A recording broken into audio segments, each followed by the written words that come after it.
მოგესალმებით, კონსტანტინე ვეკუა, ისევ და ისევ აფხაზეთიდან, სადამ არ დაუბრუნდები, ასე მეკნება საქმეები. როგორც ხედავთ, არაერთი შეხვედრა ჩატარდა და ვხედავთ, რომ მიმართულებები, რომელსაც ეს დეფორმა იწვევს, ხო, და ეხება, მრავლდება, კი არ კლებულობს, მრავლდება. ანუ და ერთი წლის ლოგიკას რო დავაკვირდეთ, მიმდინარე მოვლენების ლოგიკას, მათ შორის განათლების სფეროში უარესობას მოსდევს. სავარაუდოდ ასე თუ გაგრძელდა და ამას ხელი არ შეუშალეთ, კიდევ უფრო გაფართოვდება ეს უარესობა და მავნებლობა. შესაბამისად, ჩვენ ვხედავთ არაერთი შეხვედრა, ინიციატივა, ფორმატი, გაერთიანება არის დაარსებული ამ ბოლოხნის განმავლობაში. და ჩვენ ვხედავთ, რა შესანიშნავი შესაძლებლობაა, სადამ შეგვიძლია, რომ ის ინფორმირება ამა თუ იმ პრობლემაზე მოხდეს. ეს არის აუცილებელი. მაგრამ ამ ეტაპზე თუ დავჭით, ალბათ ინფორმირება კიდევ უფრო მეტ პრობლემაზე გვექნება განსახორციელებელი მომდევნო თვეების განმავლობაში და ალბათ ყველაზე უარეს შემთხვევაში მოვა დრო, რომ ამასაც ვერ შევძლებთ.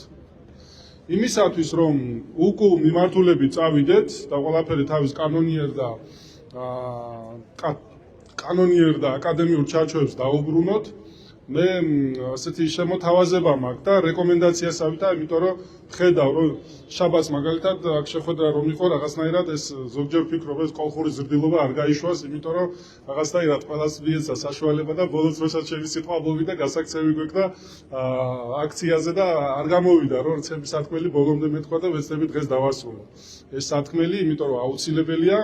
აი ეს მრავალი ჯგუფი, რომელიც უკვე არის და სავარაუდოდ კიდევ მოემატება აბიტურიენტების მხრიდან, მშობლების მხრიდან, სტუდენტების მხრიდან, მიუხედავად იმისა, რომ კი გონია თითქოს პასიურები არიან და აქ თითქოს ცოტაა. ჩვენ საკმარისი ვართ, საბი ქართველი უკვე ბევრია, თუ ვიცით რა გვინდა და როგორ მივახციოთ ამას. და ვფიქრობ, რომ ამ ჯგუფებს შორის აუცილებელია კოორდინაცია. დეცენტრალიზებული მოქმედება მისასალმებელია, აუცილებელია, საჭიროც არის და ეფექტური შეიძლება იყოს, მაგრამ გარკვეული კოორდინირება უნდა მოხდეს. ამისათვის საჭიროა, რომ იმ უნივერსიტეტებით მაინც დავიწყოთ და იმ დაჯგუფებებით მაინც დავიწყოთ, რომლებიც ცალსახად და გააზრებულად მთელი სული და გულით ეწინააღმდეგებიან ამ დეფორმას. საბოლოო მიზანი შეიძლება იყოს მისი უკან გაწვევა და გაუქმება, რასაც უნდა მიყვეს ის კანონები, ეგრეთ წოდებული კანონები, კანონი კარგი სიტყვაა საერთოდ, მაგრამ ის რაც ხდება, იმას კანონი არ ქვია, ესეც უნდა გაუქმდეს.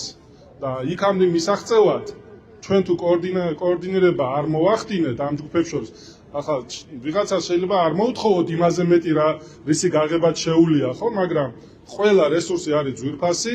თუ ვინმეს რაღაცა რისკები და რაღაცა შიშები აწუხებს, იმიტომ რომ ეს შეიძლება მზარდი პერსპექტივის იყოს, ამისთვის რაღაცა კოლეგიალურ ფორმატში, ფართო წარმომადგენლობით შეიძლება მოხდეს პროფკავშირების, უნივერსიტეტების წარმომადგენლობები, არის კიდევ შესანიშნავი ქართული განათლება საფრთხეშია, აგერ ეს ფორმატი, მათ შორის გამოვიყენოთ ეს განსახილველი ფორმატები იმისათვის, რომ არა მარტო რომ ვისაუბროთ, არამედ გადავდგათ შემდეგი ნაბიჯები და ამისათვის ერთმანეთს შორის შევთანხმდეთ. თუ არა და მე ვფიქრობ, რომ ეს თუ არ მოხდა, როგორც უკვე ერთი წლის განმავლობაში 3-4 ჯერ მაინც თეატრალურთან, ილიანოვისთან და ასე შემდეგ, მიუხედავად იმისა, რომ ახლა მუხტი აწეულია, ნელ-ნელა ეს დაიკლებს და მე ისიც მინავდება ის რაოდენობაც, რაც გამოსულია.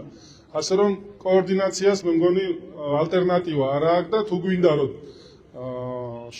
დავიცვათ მაინც, ცოტა დავიცვათ მაინც არსებული მონაპოვარი, ეს ერთიანობის პრეცედენტი უნდა მივცეთ. ჩვენ თუ ამას არ ვიზამთ, არც სტუდენტი იზამს ამას და არც სხვა. ამიტომ ჩვენ მივცეთ მაგალითი, გავერთიანდეთ, ვისაც შეგვიძლია, უკვე ცოტა არ იქნება დასაწყისისთვის 4-5 რეალობა მაინც რომ შევხვდეთ, დავილაპარაკოთ, სამოქმედო გეგმებზე შევთანხმდეთ და კოორდინირებულად ვიმოქმედოთ. უკმაყოფილება იზრდება უნივერსიტეტებსა და დარგობრივ გაერთიანებების უკან მშობლებშიც და სხვადასხვა სეგმენტში მასწავლებლებს შორისაც არის უკმაყოფილება, ზოგი რაღაც მიზეზების გამო შეიძლება გაჩერებულია, მაგრამ გარედანაც უნდა მივეხმაროთ, რომ ეს თავი მარტო არ იგრძნონ და რაღაცნაირად გაათავისუფლონ ის სათქმელი და უკმაყოფილება, რაც დაგროვებულია. ამის კაპიტალიზება და კოორდინირება უნდა მოხდეს. ისიც ვინც გამოდის მათ შორის, ისიც ვინც გარკვეული მიზნებით დროებით ან საერთოდ იკავებს თავს. მაგრამ ზუსტად იცის რომ ეს მას ეხება და ძალიან ცუდად გაგრძელდება ეს ამბები, ჩვენ თუ რაღაცნაირად არ გადავტეხეთ ეს ამბავი. ნახოთ რა გამოა, იმიტომ რომ ისე როგორც მიდის, ჯერჯერობით არ ჩერდებიან, შეტევაზე მოდიან და ჩვენი ამბავი უკან იხევს. გავერთიანდეთ კოორდინირება, ერთმანეთს დავეხმაროთ, კომპეტენციები უამრავია, ცოტაც არა ვართ, სინამდვილეში არა ვართ ცოტა. და ეს ყველა ძალა მე შეიძლება მივმართოთ ერთი სოხუმის უნივერსიტეტის შემთხვევაში მაგალითად, იქაც ბევრი წინააღმდეგია ამ დეფორმის მიმართ, ილიანური სადაც მოწოდების სიმაღლეზეა, აქაც და ასე შემდეგ. განათლება არის როგორც აფხაზეთი და ცხინვალის რეგიონია ოკუპირებული, ისე ესპეროც არის ოკუპირებული. იმიტომ რომ ეს უნივერსიტეტი, დედა უნივერსიტეტი, ეს იყო საერთო სახალხო შეთანხმება, ბევრნაირი ფორმით, საერთო სახალხო შეთანხმების შედეგია, ეროვნული ერთსულოვნების შედეგია. და ეს მაგალითი უნდა იყოს ჩვენთვისაც, რომ ეს დავიცვათ, იმიტომ რომ 90-იანებისკენ კი არა, კიდე უკან მიგვაქანებენ, რომ საერთოდ არაფერი არ ქონდეს და ქართველი ერი თავისი მოწოდებით არის წიგნიერი ერი. ვიცით, ეს ახალი ამბავი არ არის. მადლობა.